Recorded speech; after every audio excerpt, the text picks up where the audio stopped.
Party ఫిరాయించినటువంటి 10 మంది ఎమ్మెల్యేలు, party ఫిరాయించిన 10 మంది ఎమ్మెల్యేలు వాళ్ళ అనర్హత వేటు విషయంలో నిన్న సుప్రీంకోర్టు ద్విసభ్య ధర్మాసనం కీలక వ్యాఖ్యలు చేసింది.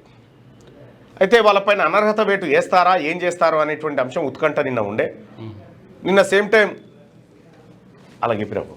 Same time BRS party KCR, KTR, Harish Rao వాళ్ళు సమావేశమై అనర్హత వేటు విషయంలో కొంత చర్చ జరిగింది.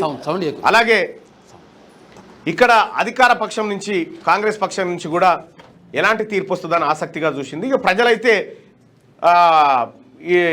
ఏం జరుగుతుందో అని ఆసక్తిగా చూసారు. ఈ అంశం పైన ఒకసారి ఓటింగ్ పెట్టుకుందాం. తెలంగాణ ప్రజలారా, పార్టీ ఫిరాయించిన ఎమ్మెల్యేలపై వేటు వేయాల్సిన అవసరం ఉందా? రైట్, మీ ఒపీనియన్ ఏంది? సుప్రీంకోర్టు చెప్పింది ఏంటంటే 3 నెలల లోపల స్పీకర్ ఈ అంశం పైన నిర్ణయం తీసుకోవాలని చెప్పి సుప్రీంకోర్టు ఆదేశించింది.